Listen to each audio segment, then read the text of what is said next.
Absoluut. So ons wil dit ook plaas in die teken van die seën van die Here en met groot dankbaarheid daardie fees vier. Ja. Wat was die grootste uitdaging in hierdie vroeë tyd van hierdie kerkbestaan? Ja, ek dink daar was 'n hele klompie praktiese uitdagings. Mense het werk gekry waar hulle werk gekry het en hulle het gebly waar hulle werk gekry het, want ek meen daar was min motors. Ja.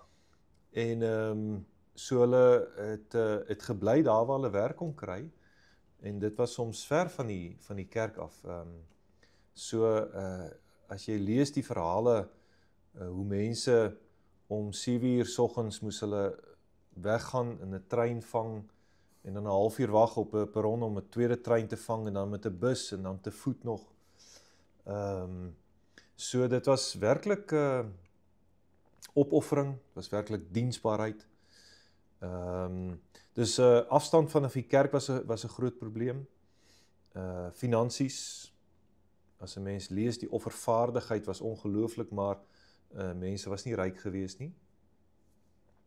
Ek dink een van die groot uitdagings in die beginjare, dan praat ons van die eerste 4-5 jaar hier in Pretoria, was die feit dat daar nie 'n predikant was nie. Ja. Die gemeente is in 1950 gestig, is die eerste gemeente van die Vrye Gereformeerde Kerke, en terloops die naam was aanvanklik nie Vrye Gereformeerde Kerke nie, was die Gereformeerde Kerke, maar ons kan nou verder daaroor praat. En die eerste predikant het eers in 1954 gekom, Dominee van der Waal. So, wat doen jy in die tyd as daar kindertjies gebore word en gedoop moet word? Wat doen jy as daar nagmaal gevier moet word? So, hulle het advies ingewin van Nederland.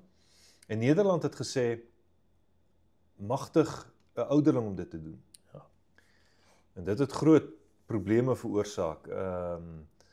Groot wrywing binne die gemeente, selfs skeuring op 'n stadium, wat redelik vinnig weer opgelos is, maar nogtans, toe daar uiteindelik 'n ouderling afgevaardig is om die doop en die nagmaal te bedien, het dit groot moeilikheid veroorsaak.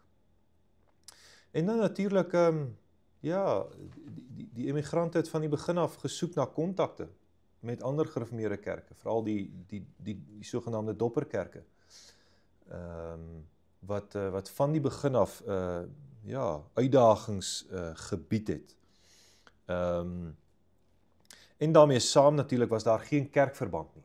Ja. Daar was aanvanklik geen kerkverband nie. Die eerste gemeente was in 1950, en dan kom die kerkverband eers 'n klompie jare later. So dis maar van die uitdagings waarmee die mense in die begin geworstel het.